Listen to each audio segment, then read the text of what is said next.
হুমায়রা যখন ৩ মাস বয়স তখন থেকে ওর সমস্যা মূলত শুরু হয়েছে। যখন ওর ৬ মাস বয়স হলো তখন দেখা যাচ্ছে ও কোনো ডেভেলপ হচ্ছে না। ও বসতে পারে না, আই কনট্যাক্ট করতে পারে না, ঘাড় শক্ত হয়নি। তখন আমরা ঢাকা মেডিকেলে দেখালাম। দেখানোর পর সিটি স্ক্যান করে তখন আমরা জানতে পারলাম যে ওর মস্তিষ্কে পিএমএল মাল্টিপল একটা ভাইরাস অ্যাটাক করার কারণে ওর কিছু অংশ ড্যামেজ হয়ে গেছে, যার কারণে ওর সেরেব্রাল পলসি রোগ দেখা দিয়েছে। তখন আমরা সেরেব্রাল পলসি ট্রিটমেন্টটা শুরু করলাম, কিন্তু ও ডেভেলপ হচ্ছিল না। ও মানে দিনকে দিন ও আরো অসুস্থ হয়ে পড়লো। প্রচন্ড কান্নাকাটি করতো, কোলে থেকে নামাতে পারতাম না, সারাক্ষণ কান্নাকাটি করতো, ঘুমাতে চাইতো না। এভাবে আমরা আবার পিজি হাসপাতালে গেলাম, নিউরোসায়েন্সে গেলাম, মেট্রোপোলে গেলাম, প্রাইভেট মেডিকেল কয়েকটা গেছে, কেউ কিছু বলতে পারলো না। শেষ পর্যায়ে আমরা আবার ঢাকা মেডিকেলে যাওয়ার পরে ওর যখন 10 মাস বয়স তখন জানতে পারি ও ওয়েস্ট সিন্ড্রোম রোগে আক্রান্ত। তখনই ও ম্যাম ওকে ভর্তি রেখে দিল। তখনও আমার মেয়ের প্রতিদিন 30 থেকে 40 বার খিঁচুনি উঠতো।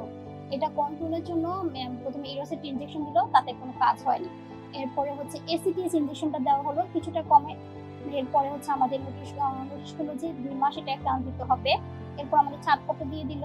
আমরা 1.5 মাস কন্টিনিউ করার পর দেখলাম তেমন কোনো ফল হচ্ছে না। এরপর আবার আমরা যখন গেলাম ফলো আপে, তো আসতেছি, প্রতি মাসে তো ফলো আপে আছি।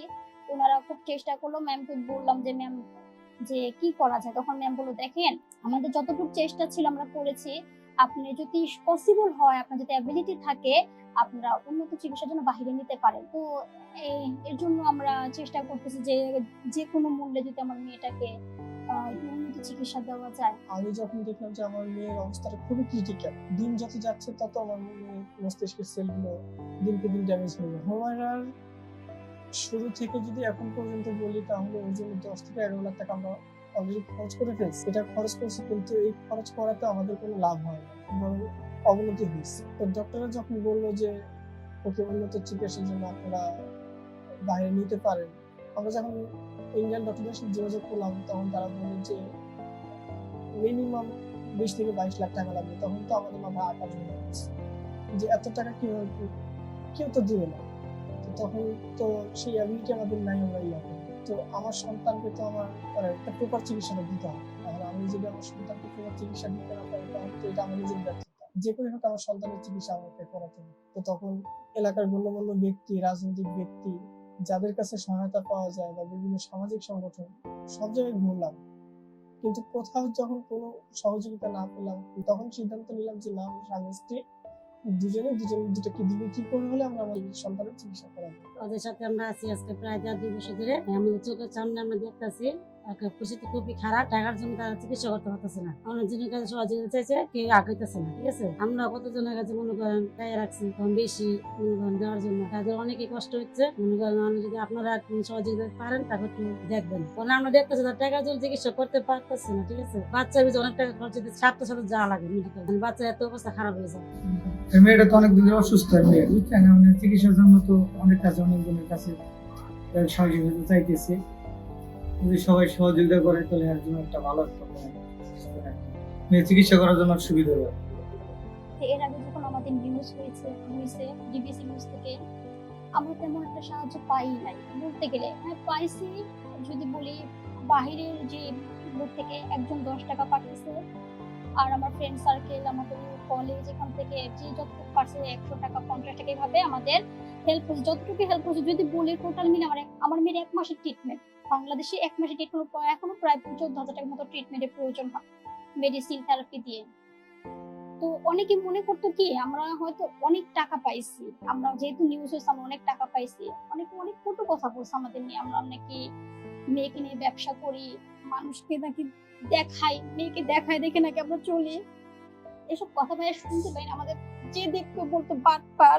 অনেক মেয়ে, আমার মেয়ের চিকিৎসার জন্য অনেকের কাছে আমরা ঋণগ্রস্ত, ধার দেনা করছি, এখন অনেকে টাকাও ফেরত দিতে পারি না। এই জন্য আমাদের বাটপার চিটার অনেক কথা বলে। আবার বলে মেয়েকে নিয়ে ব্যবসা করি, মেয়েকে দেখায় দেখে মানুষের কাছ থেকে টাকা নেই। এইসব সহ্য করতে না পেরে আমরা সিদ্ধান্ত নিছি যে আপন মানুষজন বলে মেয়েকে নিয়ে ব্যবসা করি, সেক্ষেত্রে আমি কি বলবো। এজন্য কাউকে বলি নাই, কাউকে জানি। এটা আমরা রাতের অন্ধকারে, আমার হাজবেন্ড এটা পোস্টারটা পুরো ঢাকা শহরে লাগাইছে। দেখা যাচ্ছে সে এশারের পরে বের হতো, সকাল মানে ভোর 3টা 4টা দিয়ে বাসায় আসতো, সারা রাত ভরে লাগাতো যাতে কারো চোখে না পড়ে। আমরা চেয়েছিলাম এটা গোপনে করতে, যে গোপনে আমরা আমাদের কিডনি দুটো বিক্রি করে কাউকে না জানায় আমার মেয়েকে বাইরে নিয়ে যে ট্রিটমেন্ট দেওয়াবো, আর যাতে কি বলতে না পারে, আর কারো যে হাত পাততেও চায় না, কারোর কাছে তামাশার পাত্র হতে চাচ্ছিলাম না। এই জন্য আমরা এরকম কঠিন ডিসিশন নিতে রাজি হয়েছি। আমার সন্তানটা সুচিকিৎসার জন্য আমি চাই যেন দেশের মানবিক ভাইয়েরা, দেশের বিদ্যমান ভাই বোনেরা আগায় আসে, প্রবাসী ভাই বোন যারা আছে, বা যে যেখান থেকে পারেন আমার সন্তানটার জন্য অন্তত কিছু একটা যেন সহায়তা করে, যেন আমার সন্তানটা সুস্থ হয়ে আমার বুকের ভিতরে থাকতে পারে। আমার কাছে এর চেয়ে বেশি কিছু চাওয়ার না। তো আমার একটা মাত্র চাওয়া যে আমার সন্তানটা আমার বুকে থাকে, আমার সন্তানটা আমার সামনে স্বাভাবিকভাবে চলাফেরা করে। এর জন্য আমি সবার কাছে হাত জোর করে দয়া চাচ্ছি, সহযোগিতা চাচ্ছি। আপনারা যে যেখান থেকে যতটুকু পারেন আমার সন্তানটার জন্য একটু সহায়তা করবেন।